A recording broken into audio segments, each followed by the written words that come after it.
Hey guys, John Engel here. We've got a lot going on in the basement, and let me start out with the F430. Somehow I shut the door, but I did not close it all the way, and the battery completely died. I've been working on this now for a couple of days. As you can tell from everything that's down here, I had to remove the fire extinguisher, and I'm in the footwell.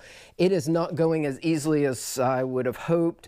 I don't know what it is about Italian cars and them not being electronically reliable, or if you have an issue, they just seem to screw up so badly. So that one's going to stay over there. But today we can do an oil change on the Viper. And I had a friend bring over his race ramps. I've got oil, I've got a filter.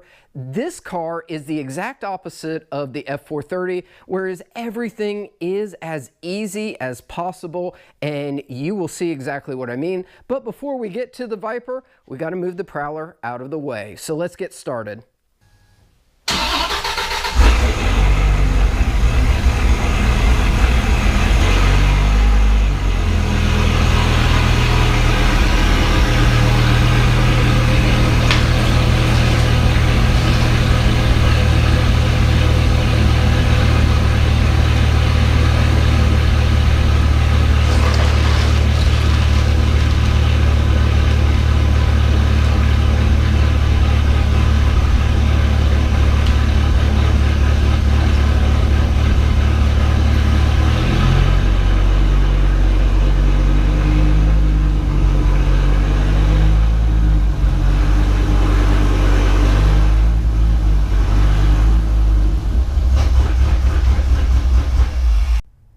All right, now that we've got her jacked up, I've got my oil pan, I've got some oil filter wrenches, I've got my wrench to take off the oil bolt, and I'm just going to show you underneath. This is why I absolutely love, sorry guys, the Viper.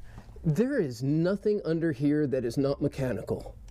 So basically we will take our oil filter off, and let me just show you.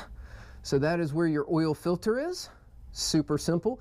Now, if you have the 998 recall done and it was done improperly, they would have closed off this box section down here to where you can't get the filter out. So that's how you can tell if the 998 recall was done incorrectly. If it was done correctly, you can still get your oil filter out. Not a mistake that you want to make. And then down over here is your drain plug.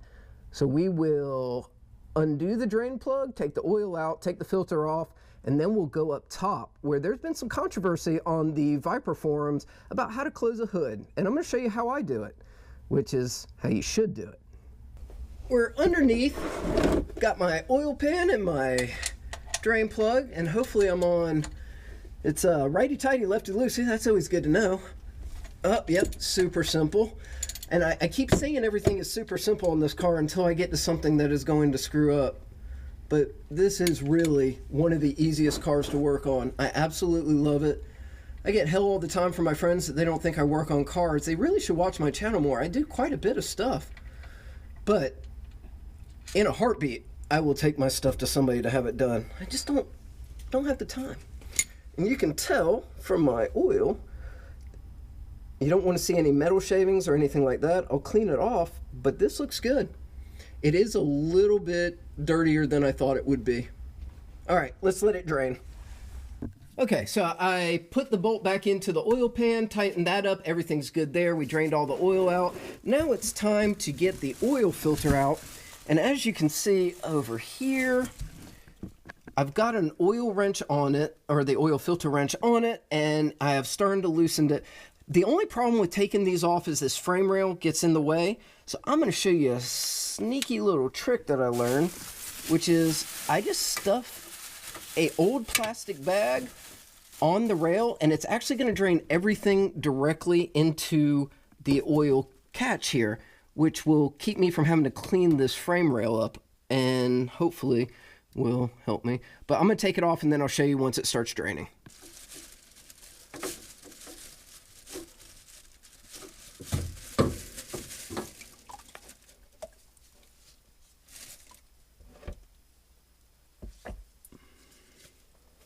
All right, so you can see that I still got a little oil over there, which I'll wipe off, but that keeps most of the frame rail from getting oil and pouring back. That is one of the best designs that I've come up with, and that is a Walmart bag. You're welcome. All right, so I went ahead and pre-filled this oil filter. I'm going to just drop this bag down. Yep, it's gonna get dirty, I don't care. We'll put this, well, first I'm gonna actually clean off just to make sure it's as nice and got a good seal. Clean off the oil filter housing.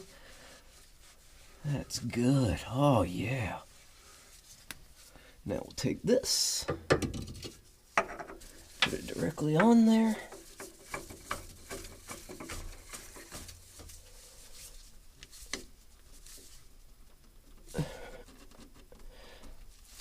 Nice thing about the new K&Ns is that they have an actual socket built onto it.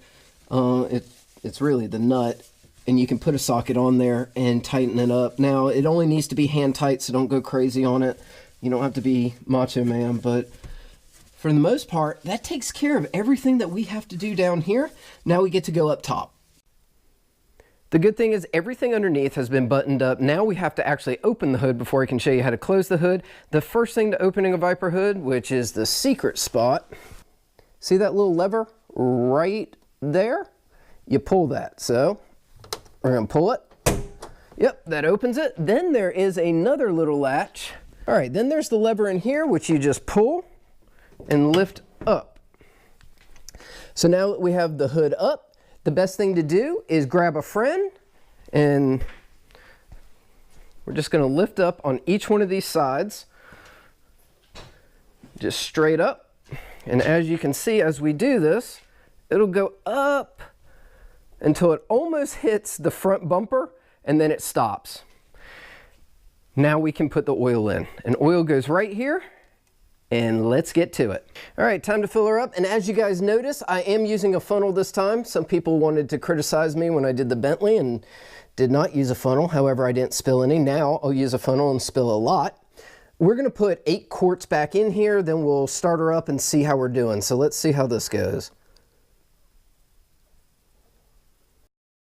Well, the good news is we're almost finished. Now the only thing we have to do, check the oil, just make sure we have enough in there and everything looks good.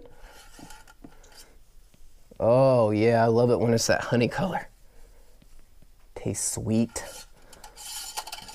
Make sure you push it all the way down, back out. Let's see. We are right at the max. That is about as perfect as you can get with an oil change. So we shall put her back in there, lock her in, and we are good to go. The only thing left is to shut the hood, and let me show you that now. The first thing I want to show you before we shut the hood is here's the one latch in the front, and there is the second latch. So if you look at this, and then look at the corresponding spot, which is right about where that light is. So right about there. That's where you want to push. Not here, not here, not on the knock-a-duck or anywhere else, but pretty much where it correlates to that. To lower the hood down, this is the simplest part. Just gently lower her down in the front. And you can see that there's a latch directly over there and one over here. I usually just press in the center to make sure it's in there. The next step is here in the front. So right about here and here are where those latches are. But the first thing I like to do is just push it a little bit. That makes sure that the front is actually locked down and that here is ready to go down and there's not going to be any binding. If you start pressing too hard from the beginning and there is any binding or the 2 spots at the front of the hood are not in their actual location, it can cause some issues. So now that we have it, all right, so right about here and here, one smooth push with a little bit of force, not too much to break it, will get her down. There you go. And that's how you close the hood of a Viper. Well guys, hopefully you enjoyed how to do an oil change on a Viper and also how to shut the hood correctly. It will save you quite a bit of money as that is the most expensive part on the Viper. Anyway, I've got a lot still to do. I've got to work on the electrical issue on the F430, but hopefully I'll be able to get that taken care of very soon and you'll see some videos coming out. Make sure to like, subscribe, leave me comments. I always look forward to hearing from you guys. Talk to you later.